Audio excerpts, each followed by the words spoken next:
I'm Joe LaMonaco. Welcome to a brand new show, The Truth from Ruth Radio Hour. Hello, Ruth Rowe Campbell from Rowe Realty Auctions and Appraisals. Hello, Joe. It's good to see you. You know, the last time we did these, you were on a screen and I was on a screen. We were never in the same room at the same time. So this is fun. So I can actually sit across the table from you and really get into some stuff. Isn't it wonderful? COVID is over with. Thank goodness it is. And I'm glad that we're able to do this show. We're going to be talking throughout this entire year. Ruth's going to join us once a month for these sit-downs to talk about not only her business. We're going to talk a lot about real estate. We're going to talk a lot about the misconceptions in this episode of what auctions are and how they work. But I want to start by reintroducing you to people because you've been with us for a while. Thank you, Joe. People know you and they've heard from you, but I want to understand a little bit about your history and background. First of all, you didn't start off in this business. You didn't start off being absolutely you not. call yourself a lady auctioneer, but I don't want to put the lady on it. You're an auctioneer. Give us the elevator pitch as to how one gets to say this is the path I'm going to take. Kicking and screaming. You were dragged into this. Yes, okay. I was dragged into this. You know, there's this thing called life, and it happens. And two things: you either make lemonade or you suck lemons. Okay, that's the way life is. So, in a nutshell, this is how I've had wonderful men in my life, a whole series of them. And my late husband was a collector. And he collected large equipment. He had horses, horse-drawn equipment. He was very happy. Collecting is fun. Lots of fun. Accumulation is a wonderful thing. And he was a builder. And when he ran out of room, he just built another barn. Okay. So unfortunately, life doesn't last forever. Right. And he passes. And I go out in the middle of the worst winter in Rochester, you can't even imagine. And when was this? About how long ago? About 10 years ago. Okay. About 10 years ago. Worst winter, and I'm looking at his collections, and I'm looking at the material in the barns, and I realized these were valuable things to him, and there is no way that I can just dumpster this. Impossible. Can't even lift some things up, okay? So what did I do? I joined the National Auctioneers Association. Okay. All right. So let's just put a pin in this for just a second here. So most people would not think, I'm going to join an association of people that are dedicated to helping unload large collections. Liquidating merchandise. One would have thought, I'm going to pick up the phone and see, does anybody want this stuff? Can I donate this stuff? Who can get this off my property? That's what most people think. Exactly. You are not most people. So continue on your story. Continue on the story. Okay, here goes. So I even had, just to let you know, on the property when he passed, I had a large pile of topsoil that we sold. We eventually sold. It took me a few years, but we got rid of it. And I cashed it in for $35,000 at the time. Now, dirt worth $35,000. Not dirt, topsoil. Okay? Topsoil. Okay, but I realized the value of his collections. And it was not fair to take his things that he valued and dumpster them, get rid of them. And I wanted to make sure that I brought a return, not only to me, but as respect for the things, and that other people wanted them and needed them. And in order to do that, now, of course, I had been a broker and an appraiser for 30 years. Okay. So I had a business. I had loyal employees. I had people who loved me.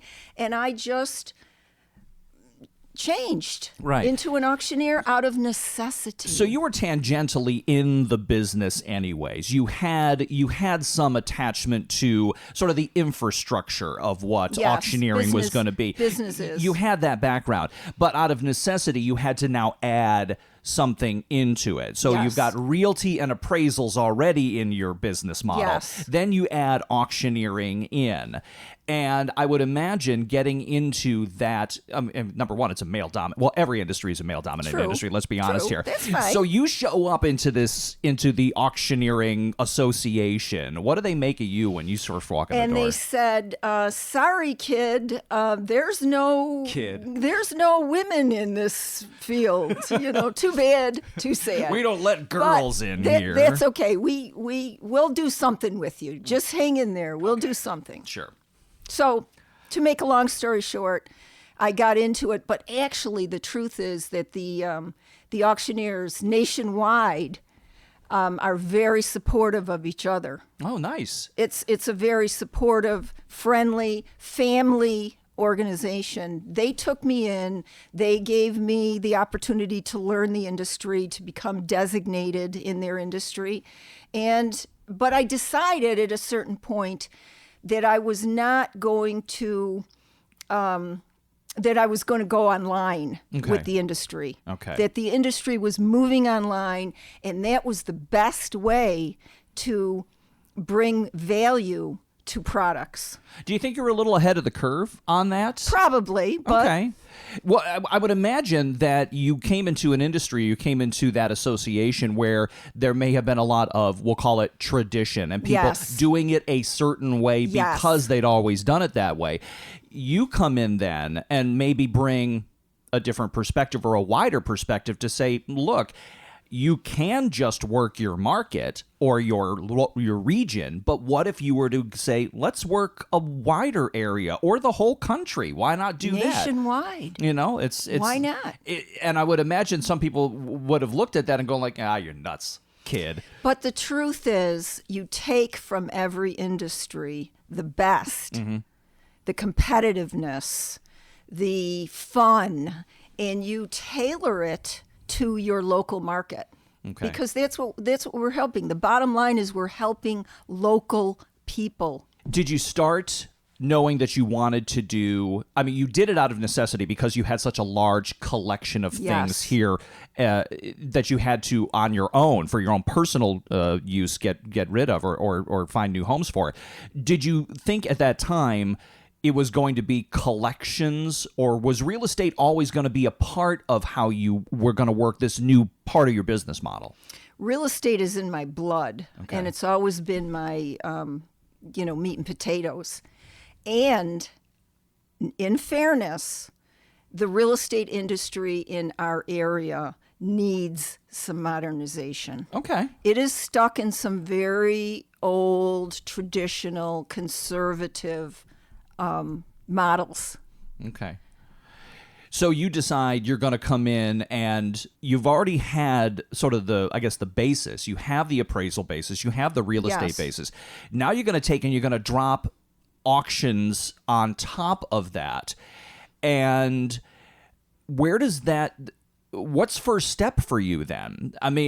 First step for you is going to be like, how do I combine the two businesses? Or is it just, all right, I'm in the deep end of the pool. I'm going to have to learn how to swim now. Well, we all learn how to swim.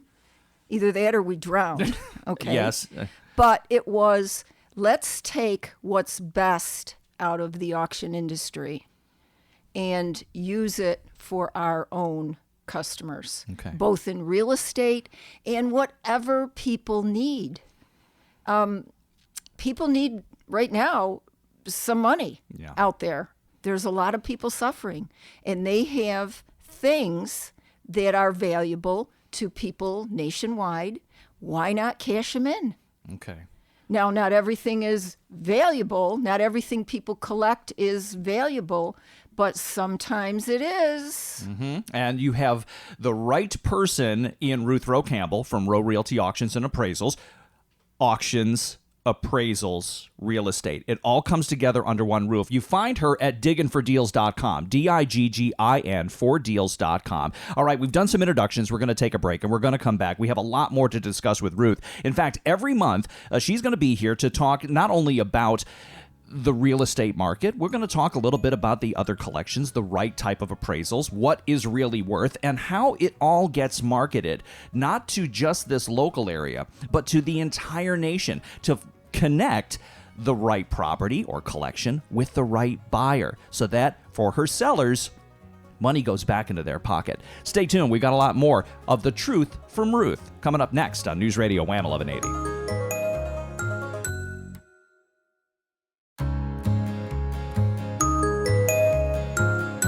I'm Joel LaMonaco, that's Ruth Rowe Campbell, and this is The Truth from Ruth, a brand new show that we're doing here on News Radio WHAM 1180. You'll catch up with Ruth once a month from digginfordeals.com, DIGGIN, fordeals.com. By the way, I love just going up on the site just to see what's there.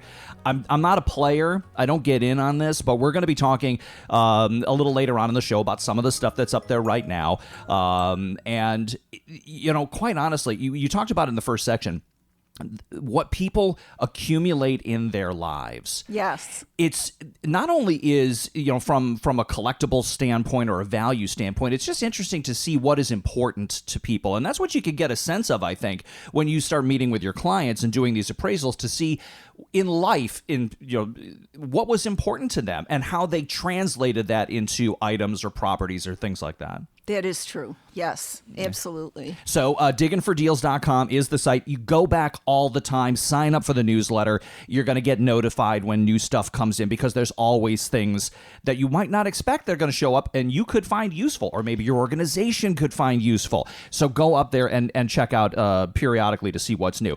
I want to come back to a point that you made in the first section of the show about real estate in our market, and that's what we're going to spend a bulk of the time talking about here.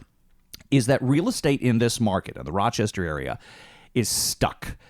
Expand on that, please. What do you mean by being stuck? How do you see that?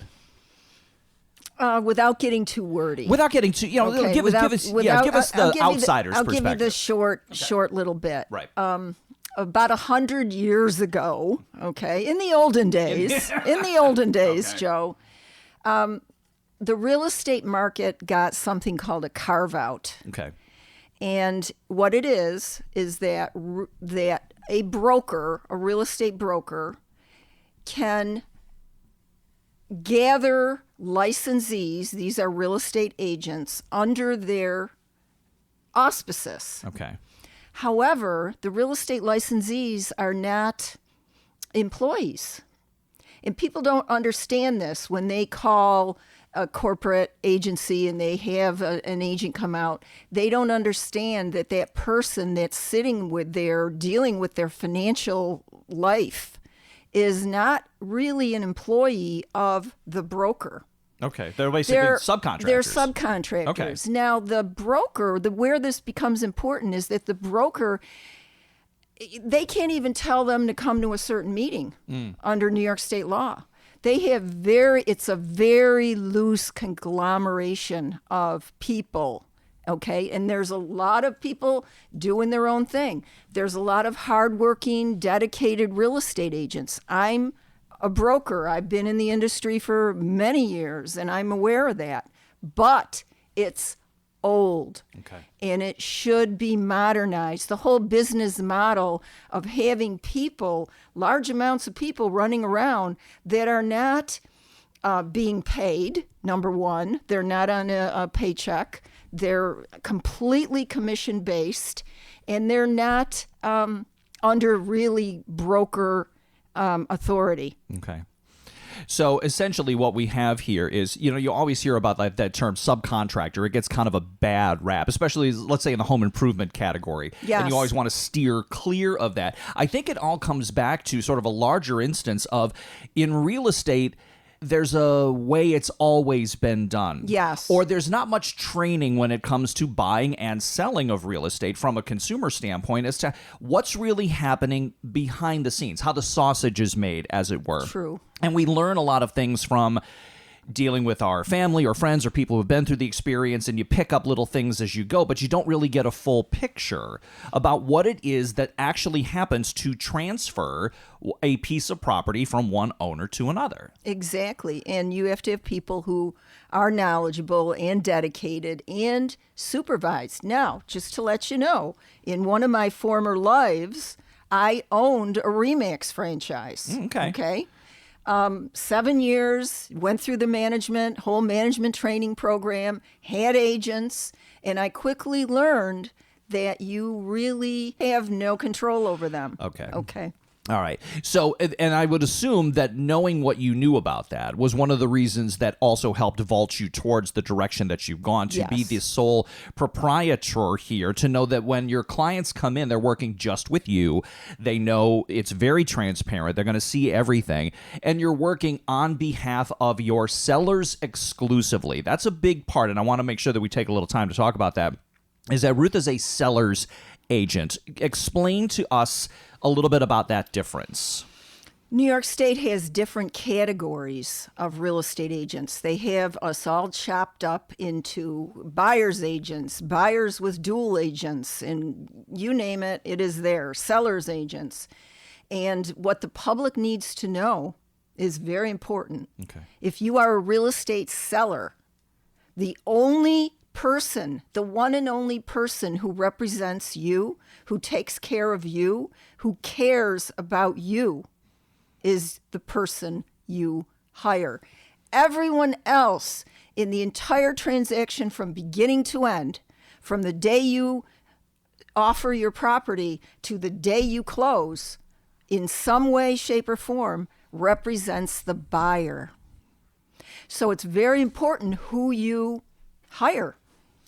How transparent is it for people to know what type of an agent they might be hiring or contracting with? I'm glad you asked that question, dear, because there is a New York State form. Okay. And it is one form that I put right on the top of the file when I work with people and I explain the form. Normally, it's shuffled to the back end. People don't even realize what they're signing. Unfortunately. I would imagine in the real estate world, and someone who's bought a house myself, the paperwork is seemingly endless. And sometimes you don't take the time to read everything that's it's like clicking on the end user agreement on a piece of software. It's like, I don't care what I'm signing, I just want the software. It's like, I don't care, I just want the house, just give me the keys, I'll sign whatever you want me to sign. And I think maybe that you have seen that, is that if you just take the time to look, it's right there on top. You should, and if you don't see it, if there's no designation, you as a potential hirer of this person should say, hey, wait a minute. So who do you represent? Do you represent both? Or do you represent one or the other? Do you remember the old saying? It goes, it's not what you know, but who you know. In real estate, that counts. Okay. Yeah. Mm-hmm. It's not what you know, it's who you know. Do you consider yourself more of an advocate then for your absolutely, for your clients? Sure. What you're saying is, I don't have to be predatory, in other words. And that's not to say you have to be afraid of real estate people. There are, like I've said before, there's lots of hardworking, dedicated real estate people. But when you have a person who is not on a paycheck from their supervising broker, they're not getting paid. Yeah. There's a lot of pressure on them to push you through the system, whether it's right or wrong. It's just the old-fashioned way that it is. Okay. And so what you've really attempted to do with your model and how you've moved into bringing auctions into part of your real estate business, into part of your appraisal business, was part of that also to say, look, I want to try to educate people a little bit more, because again, as I mentioned, a lot of what we in the outside world know of real estate and how it works is all sort of anecdotal. We don't have much real hard evidence about how the law works, how properties are transferred, and what really happens behind the scene, which can be to our detriment sometimes if we don't read all the lines. Well, no one can read all the lines. That's impossible. Almost impossible. Almost impossible. But if you have the right advocate on your side, then because I imagine, and we're up against a break here, but I would imagine that more times than not, it's sort of stopping somebody before they make that mistake, because you see it coming and you know they're going to make it, and you say, like, look, I'm going to give you all of my expertise, and I'm going to just grab you by the shirt collar and yank you back off the precipice. Mm-hmm. Yes, been there, done that. Yes, absolutely. This is Ruth Rowe Campbell, and this is The Truth from Ruth, a new monthly show here on News Radio WHAM 1180, where we are diving in to some of the misconceptions this month about auctions. We haven't talked much about that, but we're going to do that next. We're going to expand a little bit on this month's Truth from Ruth, and you can find all of the auctions, both real estate, collectibles, everything that is happening at Diggin' for Deals at digginfordeals.com, DIGGIN for deals.com. Check out the site, learn more about Ruth, and come on back for more of the Truth from Ruth next on News Radio WHAM 1180.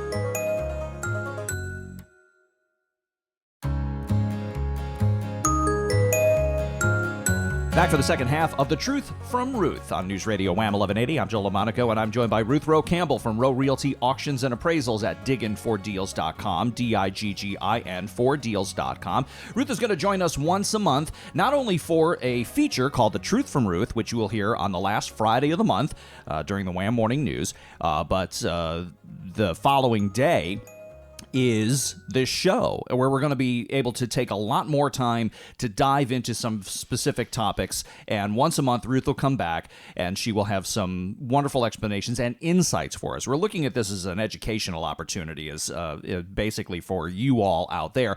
If you miss a show or want to listen to a show again, all you got to do is head over to digginfordeals.com. They'll be available for you to stream on demand, so you can go back and listen to it, because we're going to cover a lot of ground in these, Ruth, okay? And people are going to wind up having to... Okay, on the first Truth from Ruth feature, we asked you a question, and it's, are real estate auctions only for estates or distressed property? So I want to dive into that. You gave us a little answer. I want to give a big answer, because that is how the outsider would look at what auctions are for or how they're used. When we have no knowledge of it, we would think, oh, someone has a collection of things they need to move, they need to translate into cash. Someone has passed and the auction is brought in because they don't have an estate, or it's not passed to family members, or so on. So let's start as broad as you like, and then we'll dive in on that. Okay. Number one, that is a huge misconception. Okay. Huge misconception. The truth is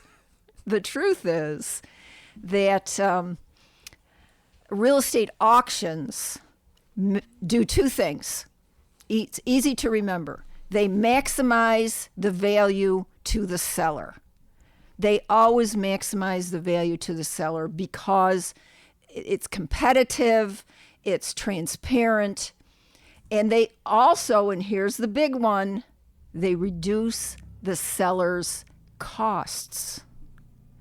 So when you have a real estate auction, first of all, it's very traditional in our area. It's multiple listed. Not all areas in the United States do it the same way, but in our area, it's a very safe, traditional way to sell. Mm-hmm. We maximize your value, and we reduce your costs, and I'm talking thousands. Okay.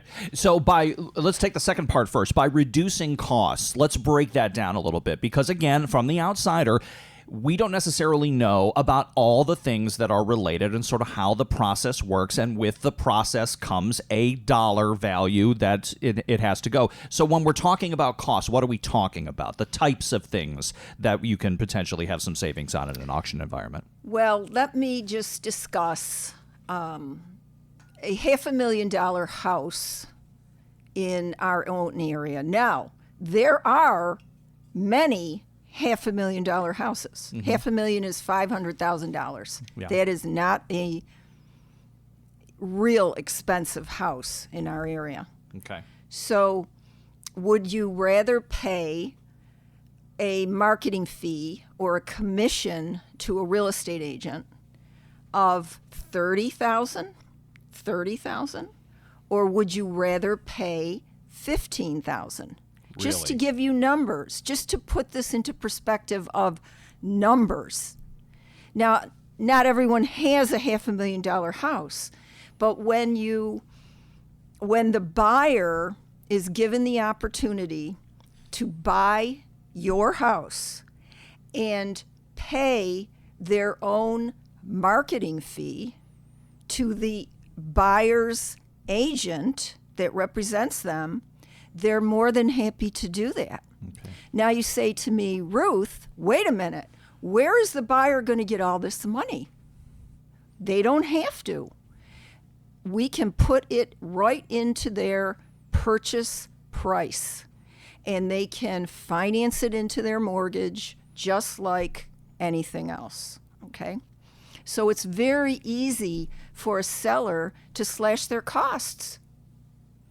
Is that number, and I know you're just giving us an example here, is that based on a percentage of sale price? How's the number?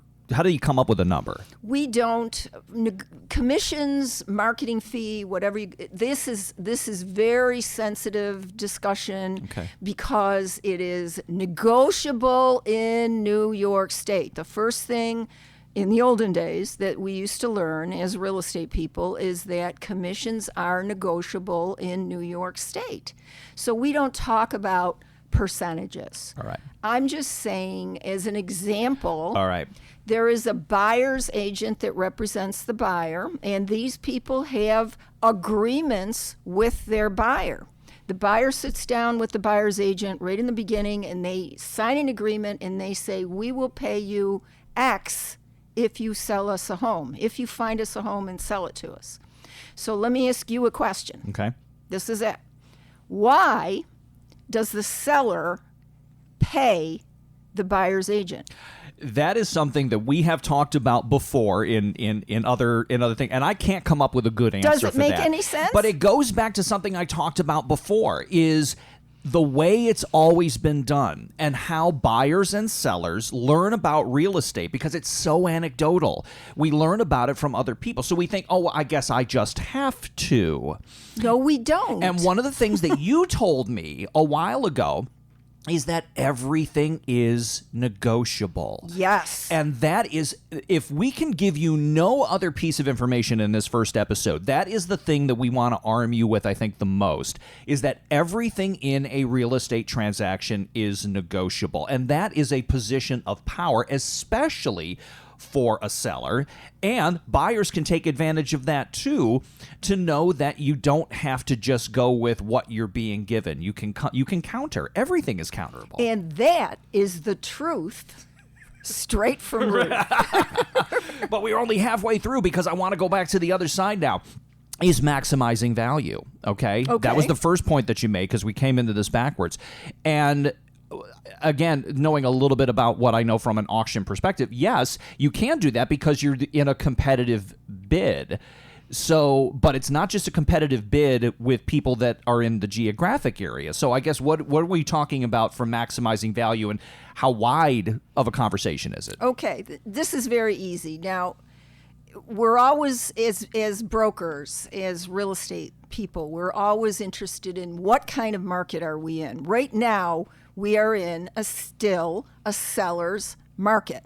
There is less inventory, there are less homes, there are less properties for sale than there are buyers willing to buy. The thing is this, when you are in a seller's market, you don't just take the first buyer that comes along. When you list a property, when you multiple list a property, that's offering it to the public. That's a public offering. First of all, you organize all your data. You figure out who my target market is, and then you do something that's really scary. You market the property. You don't just go back to the office, put it in the MLS, and wait for another agent to sell it. You market that property. And in this day and era that we're in the 21st century, there are tons of ways. Electronic, there's old-fashioned ways with signs that really speak to the public, not just put somebody's picture on the sign. There are lots of ways to market property. So we intensely market that property, and then we bring in competition. That creates the competition. So in a way, you're kind of controlling both ends, both ends of the stick. It would seem, because you're not only working to working with that seller, but you're also basically saying like, okay, seller, I've also gone and stocked the pond. So not only are we going to bait the hook and we're going to drop it in, but all the fish that are in that pond are really interested in that. And now they're going to handle the lion's share of the work. They're going to compete against each other because, again, it goes back to that transparency that we talked about earlier. Those bids are public. You can see what they are. Yes. You know where you are in the competition for this house, and that's what real estate is. It's not like going to a store and buying. You're in a competition, and if you have to remember that, then it changes your perspective on how you're going to swim in that pond with all the other fish. Right, and if the time comes when we are in a buyer's market, which will come, it's just a matter of time. It goes from one end to the Cycles. other. Okay, then we can modify our marketing to bring in, to find that unique buyer who needs and wants your property and is willing to pay for it. Yeah. It works both ways. It works both ways. It is not dependent on a buyer's market or a seller's market. The auctioneering platform, the business model, works for all markets. Auctioneers are really good marketers. That's the one thing I discovered about the auction industry. Okay. And I'd love it to translate it into the real estate industry in Western New York State. All right. Well, we're up against our final break. We are going to take it. This is The Truth from Ruth, and that is Ruth Rowe Campbell from Rowe Realty Auctions and Appraisals. Find her at digginfordeals.com, DIGGIN for deals.com, to see real estate listings, to see collectible listings. There's a lot up there. Sign up for the newsletter so you get emails so that you'll know when new stuff goes on if you want to go back. If you are in the real estate market right now, if you are selling your home, if you are looking for property, maybe for yourself or for investments, digginfordeals.com is great. Just give Ruth a holler. She'd be happy to dispense some of this knowledge specifically for you as well. Or contact her through the website at digginfordeals.com. All right, final break. We're going to take it, come back, and wrap things up on this debut edition of The Truth from Ruth. That's next on News Radio WHAM 1180.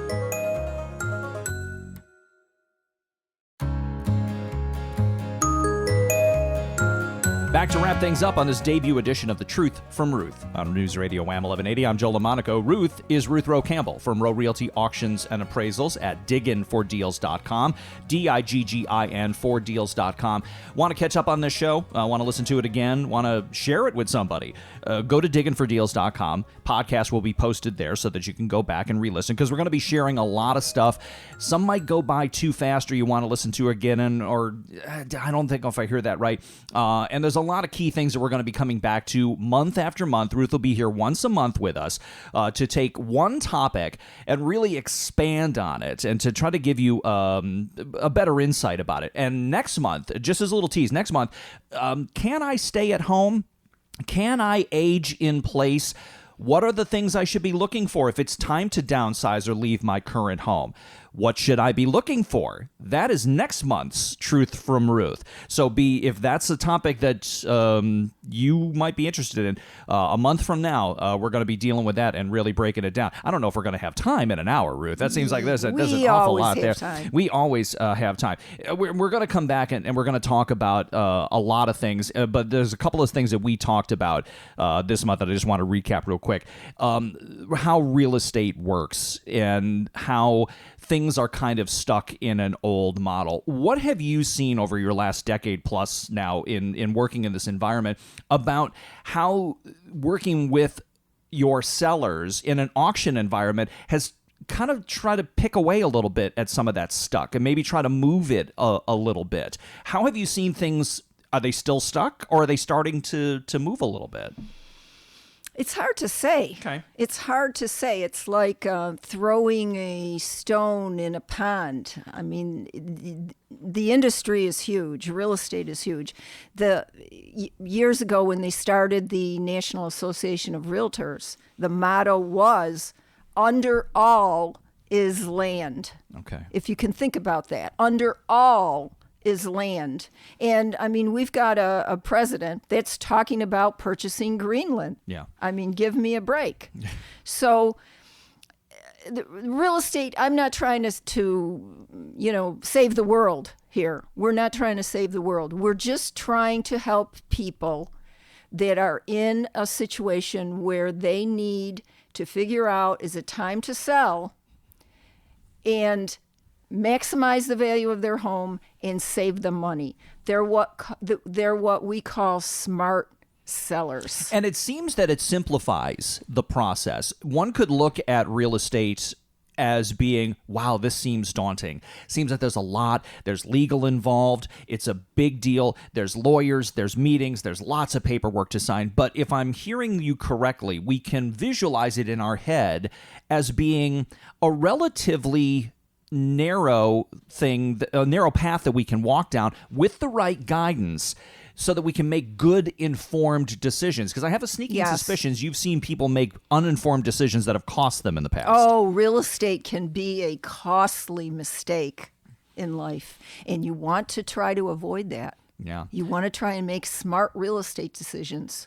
And to know that if you have learned about real estate from a family member or a friend as to what they have gone through, yes, you can certainly utilize that knowledge, and it is helpful to gain knowledge from the experience of others, but your situation is going to be unique, and it's going to require someone who can give you a broader perspective. And I think that's really what it comes down to, and what you've worked with your clients, is to give them the broadest perspective possible so that they can maximize value and minimize cost in what can be a very complex transaction, maybe the most complex that they've ever been through to that point. Exactly. And the converse is that you can also benefit from real estate hugely. Making smart decisions in real estate can also be a huge benefit. It's not necessarily a costly mistake, but it runs into smack dab in the face. It's not what you know, it's who you know, and who is giving you good advice. And to know that this in New York State, there are things that can work to your advantage when it comes to knowing who your seller, who your agent, who you're working with is really representing. And they should be very upfront with you. And if they're not upfront with you, or you don't get the answer you want, keep asking questions. Keep going, because it's a relationship that you have to decide is right for you. It's like finding a doctor or finding a mechanic. You know, you have to find somebody who you trust to know things that you can't possibly know. They should discuss this immediately. Once you start interviewing real estate people, this should be the top of the discussion. Who are you representing? What are you going to do? And how much is it going to cost? Yeah. And that should be black and white, right? It should be pretty black and white. I mean, no. But I mean, to get a straight answer, what I mean is you should get a straight answer to those questions. Even if, and it goes back to what we said about that, everything is negotiable. So yes, those dollar amounts can change, but just to know that who you're talking with is going to give you a straight answer, and your gut is pretty much going to tell you. Yes. You know? So if you get a straight answer, that's the person to hire. Last couple of minutes we have here.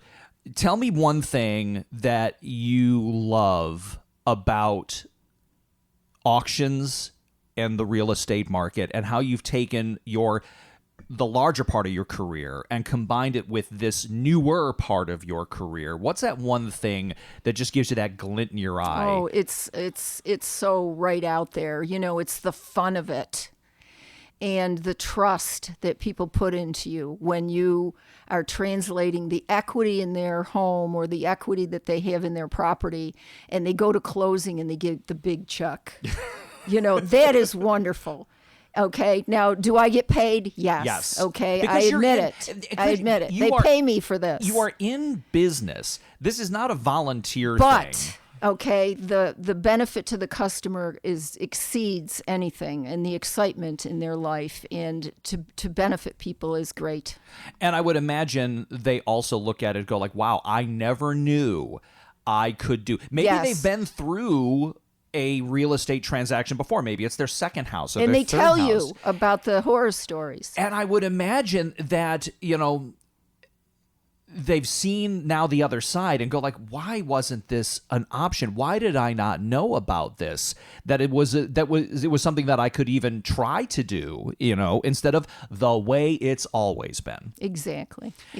And so what we're also going to be trying to do is sort of open your perspective a little bit, to give you some knowledge so that you can make the right kind of choices. If you are in a collection, you need to dispense with a collection, you have a real estate transaction, you want to make either a property that you would like to purchase, to be a buyer and go through the auction process, or to be a seller and go through the auction process.